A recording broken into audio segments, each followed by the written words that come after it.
I was a really depressed and even suicidal kid. Doctors told me it was my brain chemistry, so I just thought I was doomed. I was hopeless and helpless. Something that wasn't normally associated with men could be happiness and joy. My big goal is to make suicide among men a rarity instead of the commonplace thing it is now. You're a man living in the modern world in a time when men and manhood are not what they once were. You live life on your own terms. You're self-sufficient. You think for yourself and you march to the beat of your own drum. When life knocks you down, you get back up because in your gut, you know that's what men do. You're a badass and a warrior. And on the days when you forget, we are here to remind you who you really are. Welcome to Sorry Man Podcast, where we aim to make men masculine again. I'm your man, Nicky Ballou, and we have a very special guest here for you today. Andy Grant. Welcome to the show, Andy. Thanks, Nicky. Great to be here. Good to have you here, my man. So, Andy, you're a man who's deeply involved in the work of men. You host your own podcast for men. I have the privilege of being a guest on that show. Yes, indeed. What made you decide that this was important for you to do? Because for a long time, I was such a miserable bastard that I thought I would rather be right than be happy. I was a really depressed and even suicidal kid. Doctors told me it was my brain chemistry, so I just thought I was doomed. I was hopeless and helpless. And I felt broken. I felt wrong just in my beingness. And once I finally realized none of that was true, and that I could authentically be myself and express myself, and that something that wasn't normally associated with men could be happiness and joy. And that's why I do what I do. And it's my big goal is to make suicide among men a rarity instead of the commonplace thing it is now. You know, I don't want people to go down my path. Like, it took me multiple so-called failed attempts to end my life to make me realize that just maybe I'm supposed to be here. And I want every man to know they are supposed to be here. You're not doomed, is what you're saying. Correct. In essence. Yeah. So let's talk about some of those stats of suicide for men. What are they? Oh, they're every few minutes. I don't like to keep up with them. I don't memorize them. They're noise. They take up my space. But it's every few seconds there's an attempt. And I think it was a vet is dying every 12 minutes. You know, more people die by suicide than by war and homicide combined around the world. It's just bananas. And there's 6 times as many suicides amongst men than women. Right. More women are more likely to make an attempt. Men are more likely to die. So what's up with that? Why is that? Men mean business. Women will often, so I see every attempt is, it's called the cry for help and you should ignore it. No, it's called the cry for help because help is what people want. I do not believe that people truly want to die. They want the pain, they want the suffering they're in to stop. Most men don't share their pain or suffering. So that leaves only one solution. Only one way to end it is by ending me. And that's a huge mistake. So why do you think 6 times as many men kill themselves as women? Yeah, they don't. Women naturally gravitate to each other, share. They have more best friends than men. Men they keep their shit to themselves until they think they are shit. Like, I didn't think I had depression. I thought I was depression and always would be. Again, hopeless and helpless. That's a horrible combination. And that's what too many men, how they feel when they're suicidal, when they see no way out except to end themselves. You know, women are naturally better at talking to each other, but the last 60 years have a lot to do with it, because prior to that, men would be with men often. Like, men would, be in men's clubs and talk. And when I was going through divorce, I was hurting, and I joined a men's group. And the man who ran it said to me, Nicky, the only way you're going to heal is with the help of other men. And at first I didn't get it. I thought, well, women are the nurturers. They're going to help me heal, right? Just need a new woman, right? But being in that group for a while, I realized he was right. And men are missing masculine only comradeship, companionship. I'm not talking about, being gay or anything like that, right? So for men who are thinking, does that mean I'm gay? No, it doesn't mean. It just means that you need other men in order to truly understand yourself as a man and what you're dealing with. And I'm wondering what your comments are on that. Yeah. So traditional femininity will nurture you, will make you feel you're good where you are. Masculinity, a circle of men, will push you to get better. So that's the big difference that I see. Yeah, yeah. And there's not a lot of men that are together with other men. I mean, there's more and more men that are putting groups together, so it's better than it was. But compared to, say, 100 years ago, men are not together and experiencing masculine only comradeship and togetherness the way they were. And I think that's a big missing in the world. And I'm wondering what your comments are on that. Oh, yeah, for sure. But even before that, so in the tribal days, hunters and gatherers, men would be in groups of men out together on the hunt, but being quiet. So not sharing as much. While women were back at camp talking all the time. So there's I forget what poet says it. There's a certain song that male cells sing that other men need. So there is that there's a camaraderie, a bond, a sense of support you get from being with other men, but by being with other men that also will be authentic, vulnerable, share their pain, support you in sharing your pain, that's where the true healing and growth can come from men being among men. Yeah, so my coach, when I was going through my divorce, his name's Owen Williams, said that men need masculine only spaces, but they also need confidential masculine only spaces. You want to talk about that for a bit? Yeah, for sure. I'm really open. I discovered I can't overshare, but that's just me. I don't recommend it to everybody. There are plenty of things that a single man has gone through that he needs to get out of himself only to stop ruminating on these negative thoughts and what he did wrong and how horrible he is. But he doesn't want, and he can't have that be used against him. So it's not something you would go, oh, I go to the boardroom and talk about how miserable I've been feeling lately. Like, no, you don't bring, and again, this is really true for men. We have stricter boundaries. We don't bring our shit to work, right? But we need a place to bring our shit to and let it be okay. And, the big buzzword, we need a safe space so that things aren't used against us, that our own expressions aren't weaponized against us. Yeah, that's very, very important. That's very, very important.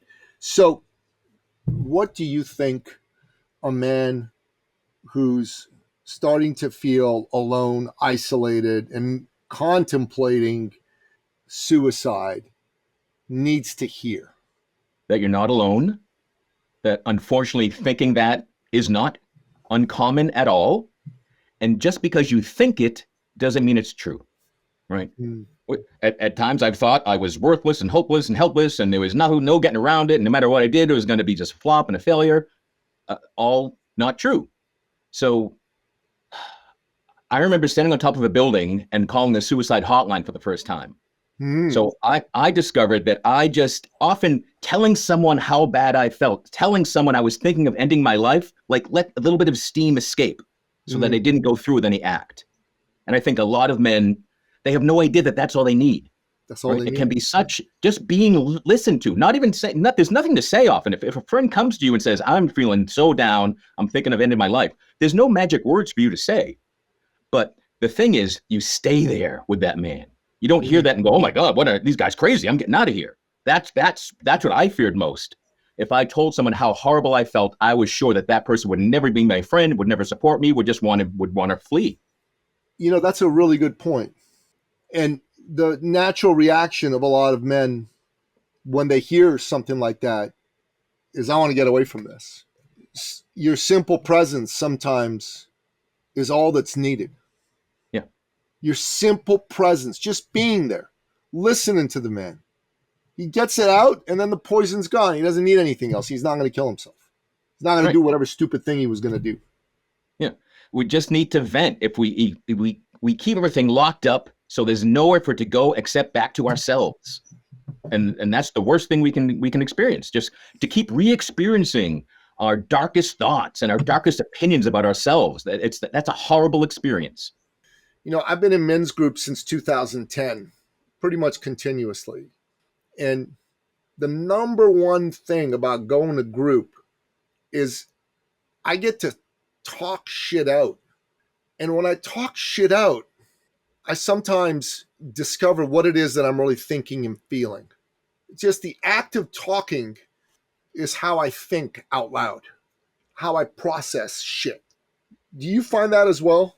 Oh yeah, and it can be done via journaling. It can be speaking out loud. But yeah, when all of our thoughts and energy stay silently in our head, it doesn't benefit us. It's fucked up, right? Yeah. When I think like, oh, I suck at this, I can't ever figure it out, my brain goes, yeah, you're right. Like my brain wants to find reasons to prove that I'm right about my thoughts. Right. When you speak them out loud, when you write them down, speak them out loud, or share them in a group, it's easier to hear them. You can witness what you just said easier. Like, wow, that's really everything I just said. That's not really what I want. So what do I want? How can I change everything I've just shared? Right. Chattering monkeys, right? That's what they are. Yeah. Chattering monkeys, yeah. I get up sometimes and I have some really screwed up thoughts. I don't have thoughts of suicide. But when I was going through my divorce, I was like, maybe better if I'm not here. I didn't do anything about it, but that thought did enter my mind. And then when I talked it over with some friends, I'm like, nah, fuck that. No, that's not what I want. And it was the act of like saying it out loud and having someone in there with me and listen and go, what did I just say? I don't want that. I don't mean that. That's just some bullshit thought that entered my head. Right? And this whole strong silent type motif, I don't think there's a lot of value in being a strong silent type all the time. I think there's got to be a space with a group of men, or at least one man that you can have real in-depth conversations with. Masculinity is not made up by one thing. The strong silent type is kind of one archetype. It's one element. And if you try to live only in one element of the multifacetedness that you are, it's not going to be the best life. That's a good point. That's really a good point, right? Yeah. Yeah. So what advice do you have for a man listening to this show who's maybe thinking to himself, okay, well, I haven't tried to kill myself, but sometimes I get mildly depressed. You know what I mean? Sometimes I wonder if I just quit my job, quit my business, leave my wife, leave my friends, leave my family, whatever. What's your message to a man who isn't as extreme as I'm ready to kill myself, but he's feeling some mild level of depression and he's thinking of taking some actions that may not be the best actions? Right. Try things you haven't tried before. When you want to change how you're thinking and acting, you got to try things you haven't done. And for most men, that means finding a men's group. In person, online, a church group, a weekend retreat, but finding a place where you can share how you're feeling and it doesn't be used against you. Prior to that, or in addition to that, I always recommend journaling to guys.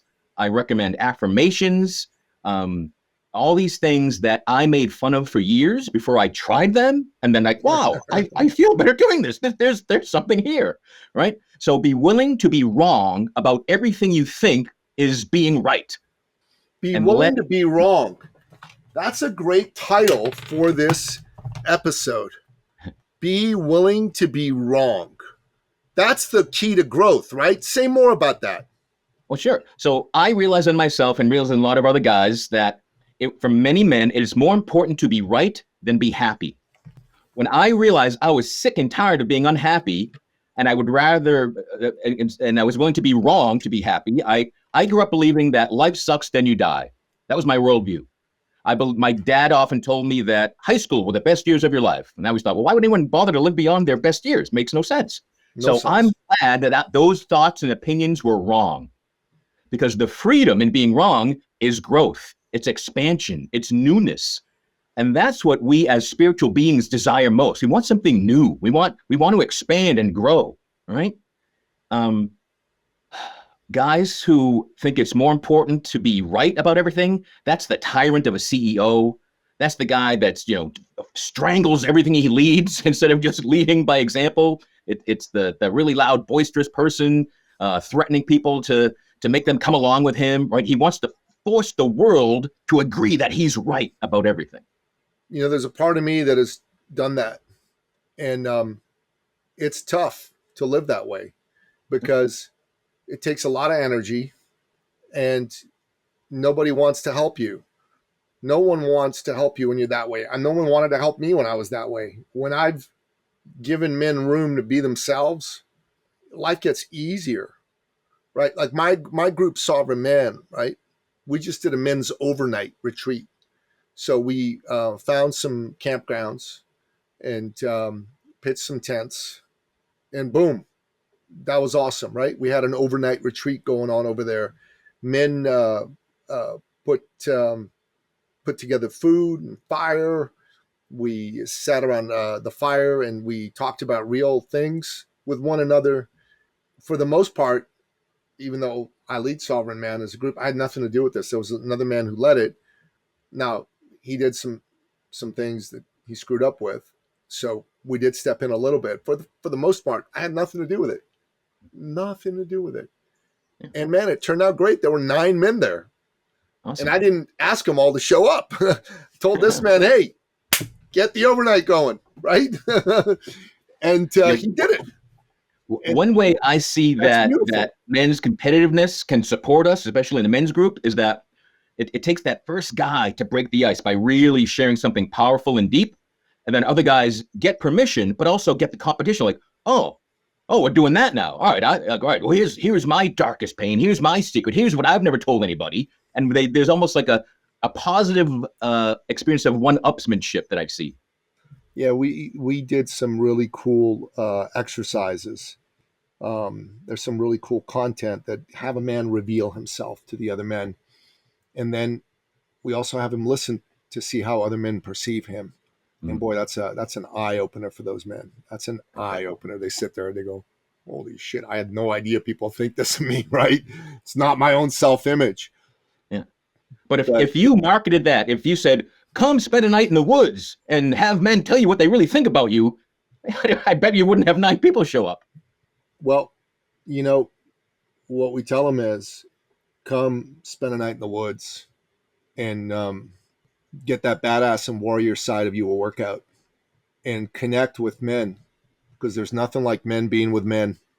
Nothing like it. And you don't even know how bad you need it until you actually do it. And then you go, oh my God, I got to do this again. I got to do this again. Yeah. And that's what it is. Yeah. Again, it's camaraderie, it's support, it's realizing you're not alone. It's realizing, like, I have yet to meet a man that someone else in the world hasn't already gone through what he's going through that he thinks is the end of this world. Yeah. So when you get in a circle of men, you realize, and you don't even need to always get advice. You just get the sense that other men are hearing me and they're staying here, right? So that means I can get through this, and I have the support of these brothers. Right on, man. Right on. Like, men need groups to be a part of. They need to listen to what other men have to say. So from my point of view, that's the most important thing. That's the most important thing. So, Andy, tell us a bit about your men's group. It doesn't exist yet. Doesn't exist yet. Oh, okay. Sorry, I thought you had yours up and running. All right. Nope. So tell me about your. I have a Facebook group that I've ignored too much, and now I'm building a real community where we'll have live teachings and meditation. But yeah, it exists only on paper right now. Exists only on paper. All right. You got a lot of good ideas. I want to see you successful in bringing your men's group to the fore. I had Ryan Mickler of Order of Man on my show. He's got over 1,000 men in the Iron Council, his men's organization, his Brotherhood of Men. And when I brought him on, he says, yo, man, you run your own men's group. Why are you bringing me on? It's competition. I'm going, like, dude, there were 10,000 men like you and me that had men's group, and each of them grew their group to 10,000 men. It wouldn't be enough. You get that? Oh, yeah. And he said to me, when he thought about that for a minute, he said, you're right. He said, you're right. I go, what's 10,000 men would be an awesome business for you, man. You'd be making money that you couldn't spend in 10 lifetimes, right? But it would barely make a dent. It would barely make a dent barely make a dent. And if there were 10,000 times 10,000 is just 100 million men. Are you kidding me? There's like 4.5 billion men on the planet. Yeah. So we need men like you to get their groups up and running and have men be a part of them. So please get it going, because your podcast is great. Your ideas are good, and you got a heart to make a difference for your fellow man. Yeah. Like firefighters don't meet each other and see each other's competition. No. But men being of service to men, again, because we're even us working in this for years, it's still new, right? It's still, but yeah, I see a time where men's groups and will be so common. It's going to be like how often you see a freaking Starbucks, you might see men's groups, right? Amen. It should just be common. Amen. And it will be at some point. Amen. Amen. Andy Grant, thanks for coming here and sharing your wisdom with me and the men. Great to have you here, brother. And let's see you and your message get out there in a bigger and better way. Thanks for what you do. Thanks for having me on your podcast. And thanks for sharing your story, because there's a lot of men that are dealing with these issues, and they need to hear voices that tell them, hey, man, what you're feeling isn't terrible. It's not the end of the world. Lots of men have felt this way, and there's a way through it. And the way through it doesn't mean take your own life. The way through it is be with other men. And even if you're not thinking of taking your own life, if you're just mildly depressed and you're not living your best life, there's a way through that. And the way through that doesn't mean give up on life. It means move forward and create your best life. Yeah. A men's group will help you. Even if you think life is fantastic, it will only make it more fantastic, right? Nobody is better in isolation. Amen. Amen. Folks, find Andy Grant on social media. Find him on Facebook. What's the name of your Facebook group? So everything for me is at theandygrant.com, and all the things for the podcast, realmenfeel.org. All right, we'll make sure those are in the show notes. And you need a men's group right now, come to sovereignman.ca, check out our program, Sovereign Circle, and check out this episode. And if there's a friend you have that's hurting right now, share this episode with him. It could save his life. All right, and that's a wrap. Thank you for listening to the Sovereign Man Podcast. If you're ready to take charge of your life and become the man you've always wanted to be, we invite you to join the movement at sovereignman.ca.